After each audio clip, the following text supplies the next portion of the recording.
Hi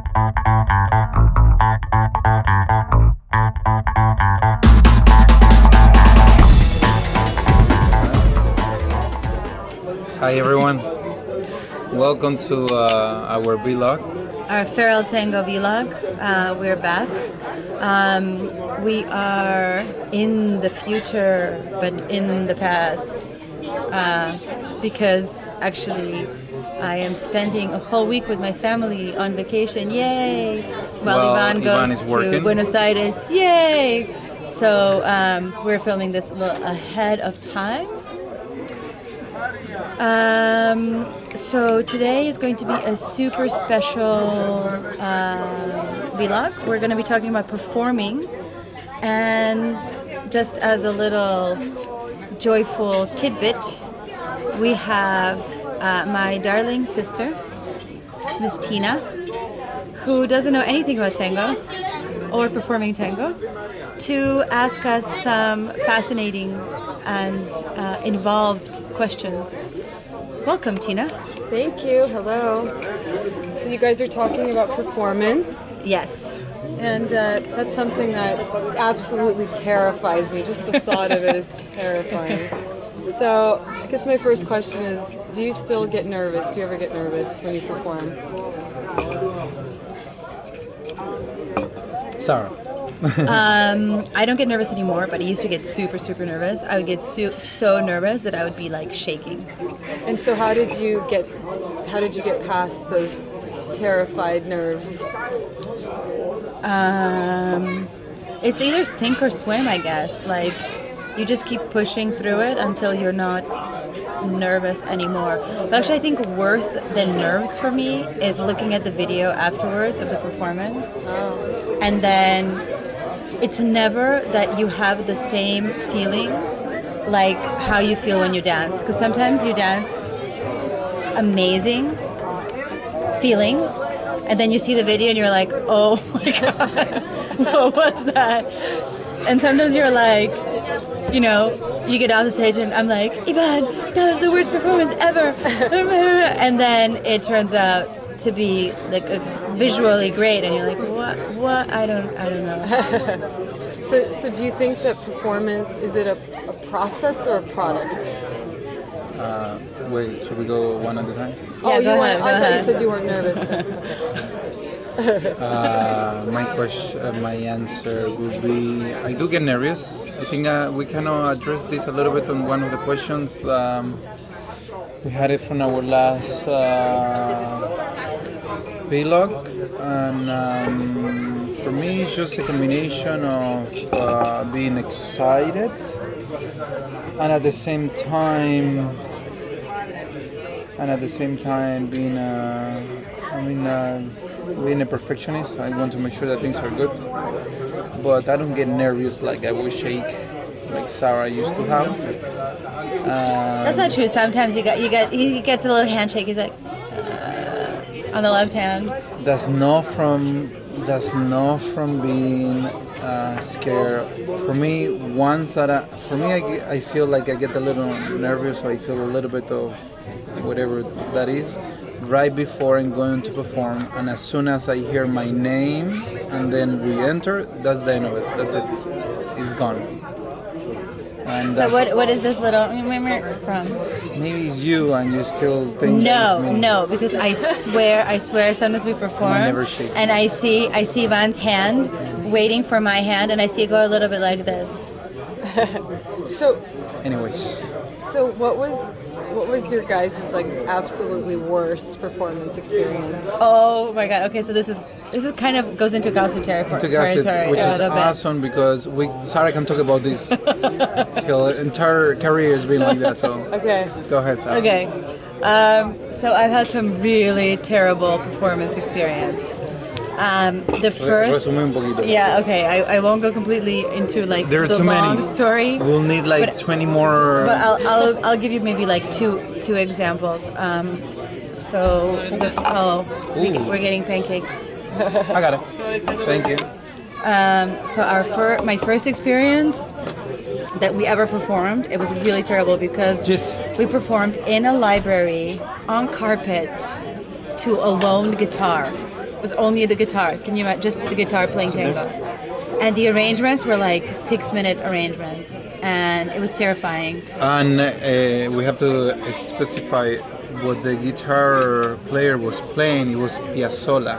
Yeah, it was super crazy. And so we were just, and I didn't have performance clothes or anything, so I had the skirt that didn't have a zipper or anything. It had a giant baby safety pin, like one like this. And of course, I'd used it in the milonga like a bunch of times, so I was sure it was going to be fine. It was like the nicest thing I had because we were poor and I didn't have any clothes. And me, let me And Ivan has specify. No. this power. I come from a family of dancers, and obviously we have a lot of experience with the dancing part of it. So then I'm like, Sara, just so you know, that safety pin is not safe. That can, come off anytime.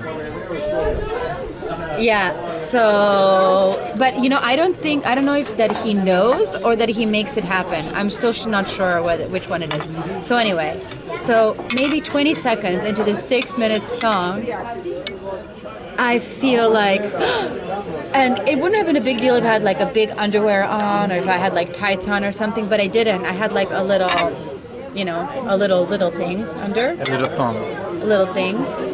And sorry if that's too much information, but anyway. And so Ivan felt me go and then grabbed the back of my dress on time, like he just caught it. It was amazing. But the safety pin went into his hand. And then for the next 5 minutes and 40 seconds, which is how long the song was going on, he was basically bleeding all over the back of my dress. But you have to and understand angry something. because Exactly. he told me, Sara, this thing is going to fall right off. before this is what's going to Okay, happen. but how be many careful. people were watching you at that performance? It didn't matter. It was the whole Maddie thing. was- Like, yeah. It was just a nightmare. you're getting paid for this, so you have to be Yeah. a professional. And And I told obviously, her, and the floor it was terrible, and the music it wasn't great. okay, so that was one, and then I'll tell you one more. And that's maybe like our third gig or something like that. We got hired to dance at this old person's retirement home or something like that, and it was someplace in upstate New York. And the TV came, like the local TV station, and I was super nervous about it because there was going to be a lot of people on the TV and everything. So I'm like, okay, this time I'm going to make sure I have backups for everything, and it's going to be awesome. So again, I didn't have proper tango clothes. I had a dress that had a slit in the front between the legs, pretty high. Jesse? And I'm like, no big deal. I'm wearing stockings, and I'm wearing big underwear, and I have extra stockings, so it's going to be okay. So I'm super nervous right before, and I tear my stockings, but really badly, like huge holes. I'm like, no big deal. I have my extra stockings, which I thought I was going to be really cool, so I bought them at Victoria's Secret. And I didn't really notice carefully what they were. They weren't like fishnets, which I should have gotten at Capezio, and I learned that later. They were thigh highs. And then I'm like, For the oh my ones that god. didn't know whether thigh Thigh highs highs don't have the underwear part. They just go up to your thigh and they stop there, right? Like middle of your thigh. And then I'm like, no big deal. It's okay. It's still fine. I have my big underwear, like a big giant bathing suit, like diaper underwear. It's going to be okay. Except that I forgot it in the whole sheer nervousness. So again, there's the dress with the slit and the underwear and the thigh highs. And at that time, we were improvising, like we were dancing and we could improvise enough, but we did choreography, and so this choreography was sort of set, and there was this jump in the middle where my legs open like this. I don't even know why we used to I do don't that. even know why we did that, but we did because we didn't know any better. And there were all these people sitting on chairs on the same level that we were dancing on. So when I did that jump, their heads were exactly She flashed all the same a todo el PAMI. I'm so glad All the no old guys. person there got a heart attack because I don't think there was anyone under 85 there. And the reason why we did the jump is because we didn't know enough to change it. So I'm going to end my terrible experiences with performing And I think with that is enough because Yeah, so I don't if anyone remember. wonders why I dance in pants and a turtleneck, probably a little trauma from way back when. So, who is, like, if you guys could pick one person on the planet to sit and watch you dance a performance, who would be your dream audience member? But for what purpose? Doesn't matter. Like, who are you dying to have watch you? Oh my No god. one. No one? I mean, I think about, let's say it would be Baryshnikov or Michael Jackson, Yeah. but at the same time it would be like, what they're going to think about it. you Yeah. know? I don't know. So I would say no. I would say wouldn't like- Michael Jackson because if I think about performing, the consummate performer for me, or the person that's like the performer in the world in general, not just in tango, Yeah. would be But Michael that's- Jackson. I Really? know. Okay. Yeah, but that's what I'm saying. Like, even if I would want to, at the same time, it would be all like, oh, I'd be too nervous. what's he I'd be gonna like, he's say? probably I mean, gonna be like, I wouldn't be able to perform. Yeah. Of course, I get it. And you guys have performed. You're so lucky. You performed everywhere, all over the world. Like a similar question: is there a venue that you have a dream to go and perform in? You know I think how we have everyone says like different- Carnegie Hall if you're like a Yeah, like a musician or something musician. like that. Like, is there like a dream venue in tango that you haven't been to that you'd love to perform at? Or maybe it's not even a tango venue. Like, it could be, so, you know, Yeah, top any of the venue. Eiffel Tower. Like, is there some like amazing place that you would love to put on a show? Ivan. I'm thinking because I don't. I think for me, I really enjoy performing in milongas. I really like performing milongas. I really like performing in tango venues. I think more than in normal public show venues. Okay. Yes. Hold on. Yeah. Because sometimes in a non-tango venue, the audiences don't know so much about tango, and so the type of performance that you do is a little bit different. Like, you have to do big things that they can understand. Yeah. But in a tango venue, you can do all of those things that are so beautiful about tango, all the little things that only people who know tango will appreciate. And I really love that. So, as many tango venues as possible. Yeah, I guess. I wanted to say the same thing, and then. But yeah, I don't know. I don't know if there is a place that I would love to particularly perform. It's just lately we've been performing mostly in festivals, and I like the venues where we have been performing. I also like the stage part of it. You know, when we work with companies and things like that, when we go to theaters. But lately, because we haven't been doing that so much anymore, I don't know. I'm not crazy about it. It's just like what we do when we perform is a little more for people that understands a little bit about it than well. And some friends of ours just passed by. Oh, go say hi. Yeah, go ahead. So, my next question is, Go ahead. you guys are married, so there's all these dynamics, more than just regular partners. And so, how do you get through a performance if you're like upset with one another? That's a good one. Actually, sometimes if we have ever been a little bit angry at each other, We dance better. We dance better because we focus more, I think, or whatever anger or whatever you have. I don't know how you call it. It will be a little more Intense. intense. So maybe that will come out a little more. But I don't know, so many times. I mean, I remember being like really mad at you when we have to perform. Yeah, you get mad at me all the time when we have to perform. No, right before when we rehearse. Yes, for all those years of experience, and I tell her you should do this and you should do that, be careful with the safety pin and blah blah blah blah blah. Yeah. And then it happens. Yeah, plus, like Yes. I've said before, I have a really bad memory for choreography, and Ivan's memory is for choreography, impeccable. Sorry. I think he has the capacity to learn like a 2.5-hour show in I don't know, like Just 2 days. For that, I had special training that comes from my dad and my mother. My dad had the rule of he called it the 1, 2, 3 rule, which is for folklore. It is you watch it, you hear it, because at that time it was like to hear how the rhythm is or whatever, and then you do it, and that's how you're supposed to do it. And for him, that was his like when you go to an audition or something like that, you have to be able to do it like that. So then we were trained a little bit that way. So then when you were watching it, okay, you watch it the first time, then you watch it the second time, you hear the sound of it, and then on the third time you have to do it.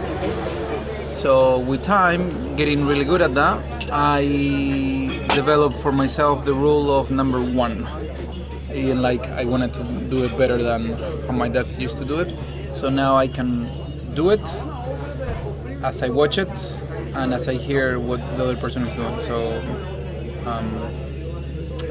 the skill is better, I guess, after so many years. Yeah, it's really disturbing because, of course, thinking like when you have a certain skill, you think that everyone has that skill, so you just assume that people have the same capacity as you have, Ivan, and they don't, like me. But look, like I say, it's something that I train. It's not like, let's say, oh, I was born that way and that's what happened. It's something that you train. So if you do it, same thing with some things that I learned from my mother about visualization. Did I say that right? Visualization. Visualizar. If you will do it, and you will do this other technique about this little by little to how to learn faster, then it's better.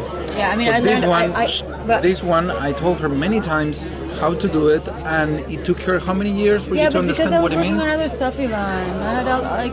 I remember I was sitting for so many years in front of the computer, and I had to get so many other ducks in a row before I could think about visualizing for choreography. Now I can do it because all the other stuff is more or less there, but it's a different path. So again, all of the things. But something really important I learned about visualization: if I can't see it in my head, if I can't slow it down or reverse it, or if in my mind when I'm imagining it, it's not super clear, it means that I really don't understand that movement completely in my body. Meaning you cannot really. Means I can't. I kind of understand it, but not really. No. So that's a great tip. Yeah. Sorry, we just went off on a crazy tangent. So, when you guys are putting together a new performance, how do you start? Like, what's the jumping off point? Do you have a visual idea, or do you have a song? Like, what's usually the beginning of a new choreography for you for a performance? Great, we were waiting for that question forever. We were? I was. Because what happens is this, is like a lot of the times we do a choreography or sometimes we even improvise and there is an idea behind it, and this is why this is one of the reasons why we start doing this vlog. It's because a lot of people, they don't understand what's behind it, and we don't like I know some other professionals, so sometimes if they have an idea behind it, they will stop, they grab the microphone and start to explain what they're actually doing. I really don't like that. So but at the same time, people don't always understand what's behind it, and it's not so much honestly for them, it's mostly for you, and sometimes yes, it is for them because you're working for the audience. But for example, it depends on there are different ways how you can do a choreography, or you can think about performing, and that means that you can improvise and you can also do a choreography. Lately, we've been doing mostly improvisation, and even though a lot of people, they don't believe on our improvisation, that's another thing that for us our choreography is too close to our improvisation, so sometimes it's really hard to tell if we're improvising or if we've choreographed. So it creates a little bit of a problem because, yes. Voila. Thank you. Because our improvisations, they look a little bit stagey, like a little bit like theater, like So people will always assume, and we have actually some comments from some of our students that somebody else says like, oh, you're going to see Ivan&Sara today performance on the festival or whatever, and then this other person is like, oh yeah, because Ivan&Sara they're going to improvise, right?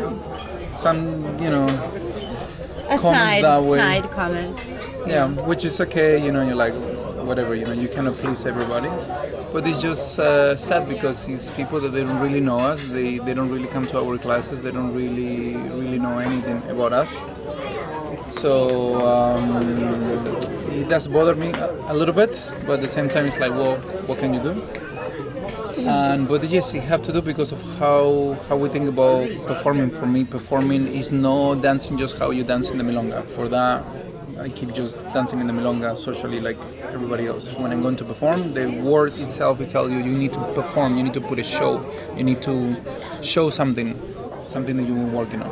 So it really depends like how we perform. It depends on what we're working on at the moment. So maybe some years ago, what we were working on is just trying to express an idea. Like we wanted to express an idea of like a visual, let's say, of a visual with that's, let's say, traditional tango, or we wanted to express an idea of a visual that is modern, right? Let's just say. Then maybe we hear a particular piece of music, and what we want to do is we want to express the music exactly how it is, exactly everything the music says. And then we have some other piece of music, and we want to go against the music, meaning if the music is going like blah blah blah blah blah blah, actually you want to do exactly the opposite. And then sometimes we are playing with concepts of like combining different stylistic elements that don't belong together in the same song, or making a performance. If we have, in festivals we have 4 or 5 songs, so maybe we try to dance each song in a different style as much as we possibly can to see how that would work. I wouldn't say style, but let's say in a different expression, in a different energy, or with a different styling, let's say. Right? And then now recently, because we've been working on improvisation, our last performance, which was kind of conceptual, was in Belgrade, and we danced the same song by 3 different orchestras, and we actually picked the song, but we hadn't at all improvised it. Like we hadn't danced those songs at all. And that's for a reason, because I can know, like I mentioned earlier, because all this work that I did with my father and my mother, that was the mental thing of it, I can literally, if I know the song before I'm performing, I'm already thinking about the song, and I already start to think about what I can do on the song. So I start to already, in a way, choreograph for myself, without actually moving or doing anything, just in my head. So then when I go and actually perform the song, I cannot really improvise because I already kind of have it, choreographed in my head. So then it doesn't really work. So anyway, guys, a little change of scenery. We've been transported to the sea, like you guys can see here. So we were talking about. Actually, can you turn the camera around so they see the cool sea entrance? Okay. Let's see first.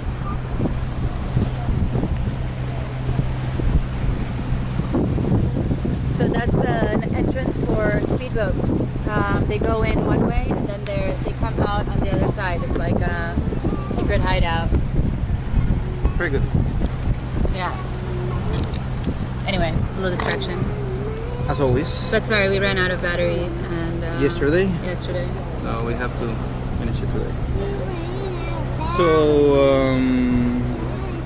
So yes, behind the choreographies to build them, there are different ideas. It's like every time it's slightly different. It's kind of like mostly what is that you wanted to show, what we wanted to show in general. So there are many different ways of how to do it. Sometimes we just get inspired by the music, and the music just tell us what to do. For example, we had a piece, Chin Chin, which is from Astor Piazzolla. It was kind of a crazy song. Pretty much the song tell us what to do, so we were trying to be as musical as we could, and to try to follow everything that the music was saying to us. Yeah, so maybe we'll link it someplace in the comments or something if you guys want to look at what Chin Chin looks like.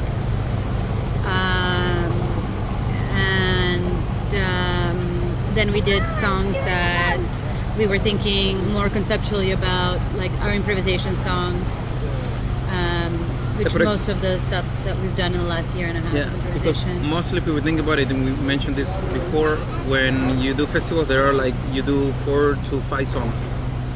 And for us, we try to think about if that's what's going to be the case, to try to have all the songs that are slightly different, you know, not to have all the songs that are rhythmic, or not all the songs, you know, we like Pugliese a lot, but like, you can't dance for Pugliese songs. I mean, we could, but I think it would be really boring maybe after a while. Yes. It's like when you see a couple more or less doing the same things over and over again, I mean, it's kind of like, after a while for us, it's boring. Yeah. So we like to pick different songs, different rhythms in a way, to be able to then, you know, have a full performance. Then there are some, you know, now that we're working a lot more on improvisation, we start to be a little bit more conceptual about what we're going to do in terms of the dancing. So we try to always set a task of some kind, because it also helps us improve in our practice. I just said something that made no sense. I'm really distracted. I'm really distracted by the. Sara's idea to do on the boat, but obviously she's super distracted and it's hard for her to focus. And we lost our interviewer, and that was keeping us in track a little bit. Yeah. Yeah. So anyway, yes, there are also different ways how you can build a choreography, or you can think about performance. Again, for us, like we mentioned before, performance, it have to be performance. You need to show something, and something really important is like, if you're thinking of performing, do what you're good at. Don't show us what you're not really good at. And lately we've seen some videos that people there look like they're improvising, but actually it's a choreography. We don't like that, because it actually looks set up. It looks like you're doing a choreography. For the ones that know, for the rest of the people sometimes they cannot tell. So I would say be careful, because it's obvious sometimes that that's actually being the case. Hello. Sorry, I'm totally distracted. The other thing is, in terms of performing, like if you're improvising or you're doing a choreography, it's a little bit annoying when people don't value choreography, or that when they don't value improvisation. It's super important to remember those are really two separate skills, and both are valuable, and we need to understand how to do both of them to be complete performers, I think, to some extent. So if you have never done a choreography, don't knock it. And, you know, if you only do choreography and you can't improvise, you know, don't knock improvisation. Try both, and then, you know, respect people who do these things, because both are very difficult. That's one thing. Second thing is, I'm allergic when I'm in the audience in a festival and I'm looking at a performance and people in the audience are disrespectful to the performer. I don't think that disrespect has any place at all in that environment. Everyone who is there to be inspired and to see something new, or, you know, to learn something. And if the only thing you'll learn ends up being that, you know, you don't like a particular song, or if you not go after the performance, if you really don't want to see the performance, don't go. Yeah. So don't be disrespectful to the performers, whether they improvise or they do choreography. If you like it or you don't like it, if you don't understand what they're doing, ask them about it. I'm pretty sure that most people who do this, you know, who are professionals, will be very happy to answer your questions and engage with you and understand what it is that you're doing. What it is that they're doing when they dance. a part of the reason why we do this vlog is because we find that there's a huge distance in some ways between us and, you know, the people that we're teaching at festivals or our audience that we perform for. Yeah, I mean, like, we know this is not just of our experience. If you know, talking to some of our colleagues, and they mention the same thing. You know, like some people lately now the marathon is the big thing, and the festivals they're not doing as great because people they don't care about going into the classes, or they don't care to watch the performances and all of that. And it's just like, I just think there is lack of information in general. People they don't really know what they're watching, and they're not being educated in a way, and they're not being proactive about it. So please, you know, we'll link some of our favorite performances, and we'll make a short caption about what it is that we're doing there. So interact with us. It's always a really big pleasure to be able to talk about what we do, because it also informs us. So anyway, so we thank arrived? you. No, we haven't really arrived. We're just getting gas. Oh, we're getting gas. Okay. But we are now in Šibenik. I don't know if any of you have been in Šibenik. It's a really cute little city. It has forts and a very famous church. The church has the biggest stone arch, self-supported stone arch from that period. I think it was built like 600 years ago. So correct me if I'm wrong. I'm just think I'm correct. No? Anyway, thank you all so much. And as always, leave questions for us on the YouTube comments If you have if you have any. any. Bye guys. Bye. Take care.